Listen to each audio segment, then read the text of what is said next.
He said that it's a Hawaiian design of the tea leaf. You cannot find the tea leaf design that he claims is Hawaiian on any of the books and research of Hawaiian tattoo. I know it because I work with the woman, Trisha Ellen, an anthropologist who composed and wrote the book that is called Hawaiian Tattoo, that most Hawaiian tattoo artists are using. There was another book that was released in 2010. I am in the book. It is called Polynesian Tattoo Today. It is a book for people who arrived in Hawaii, arrived at the airport, they see Polynesian tattoo, they pick it up, buy it. Oh, I want to go get tattooed by this guy, get tattooed by this guy. The book is still around, available. That's how I know Hawaiian tattoo. Not because I read the book, it's because I went to Hawaii and trained with the people in Hawaii who knows the tradition, the history and art and culture of Hawaii before social media. The Tongan man who carved all the gods, the Hawaiian gods at PCC, Polynesian Cultural Center in Hawaii, he's one of my masters who trained me. And the reason the Hawaiians, BYU and PCC committee had to ask a Tongan to carve the Hawaiian gods because the Hawaiian carvers forgot how to carve their own gods. You can watch my video. He had been in Hawaii since the beginning of PCC, 1962. Hawaiian tattoo, there is no traditional Hawaiian tattoo design that looks like that. Even the art of the Hawaiian floor mats, even the art of the Hawaiian kapa, traditional cacao of the Hawaiians don't design that. That designs came from the Tongans. And that design that looks like that leaf in strips, looks like the coconut leaf, is called a Tokelau Feletoa. It is from the north of Tonga, from a province it's called Vavaʻu Group. There was a chief from Hawaii who settled in Vavaʻu and assembled his own clans in Vavaʻu. Finau Ulukālala. First, Finau Ulukālala. Second. And there's a region on north of Neafu called Feletoa. It's a town. That is where the art was designed for. The women of Vavaʻu, the women of the Chief Finau Ulukālala designed this art for the warriors that was trained in a town called Feletoa. Fele-Aitoa, land of many warriors. Tokelau means north of Tongatapu. Ulukālala always challenged the clans in the south of Tongatapu. This art is not called a tea leaf for the new Tongan tattoo artists. And the Polynesian tattoo artists who use this art, it is not a tea leaf. It is called a Tokelau Feletoa. Tokelau means north. Feletoa means this region where the warriors of the chief of Vavaʻu, not all Vavaʻu, Finau Ulukālala, this is where they trained.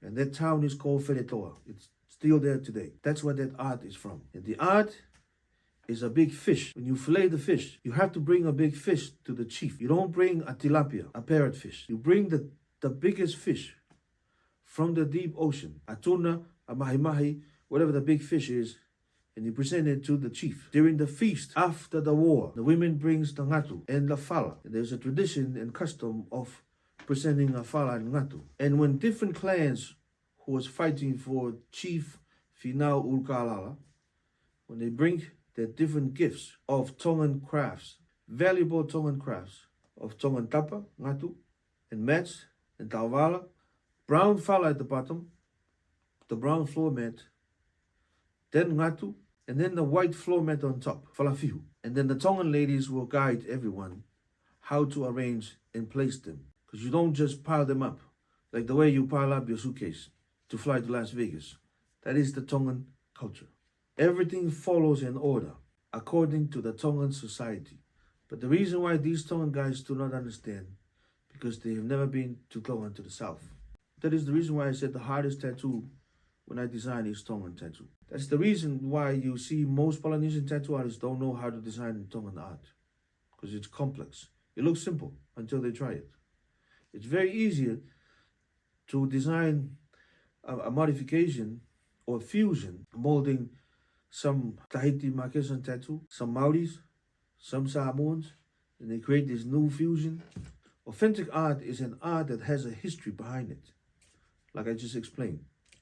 Like the Manulua. I have seen Polynesian tattoo artists and Tongan guys, even Samoans, they start to design the Manulua in a diamond shape. That is a Samoan way. That is not a Tongan way of designing Manulua. Manulua is two birds. Professor Kaidi from BYU and his followers, and Fehoko from Utah and his followers, these Tongans who follow them, explain that the Manulua means two frigate birds. Fehoko said that it means two birds. Manu, birds. Lua, two in Samoan. We say ua, Tongans. That's correct. That's very simple. But I'll give them a challenge. And all the Tongans who believe kairi and fehoko. Tell me a story of two frigate birds that was brought from Samoa that is kept by our Tongan elders of different Tongan clans throughout social and political system of Tongans. In Tonga, outside of Tonga. Tell me that story of two frigate birds, two tala, the name of the netball team of Tonga. Tell me a story of two tala that was brought from Samoa. I'll tell you a story of how two flying foxes, two pea, Samoan, two peka, Tongan, was brought from Samoa, from North Savaii to Tongatapu, to the west of Tongatapu, Paiula, from the Ha'atautai fisherman clan, gifted by the daughter of a chief Matai in Samoa, gifted the two flying foxes, the two fruit bats, for those who use fruit bats, and gifted to Ula, who was leading the Tongans in Samoa during the Fautasi Siwa'alo canoe race, and the Tongans defeated the Samoans.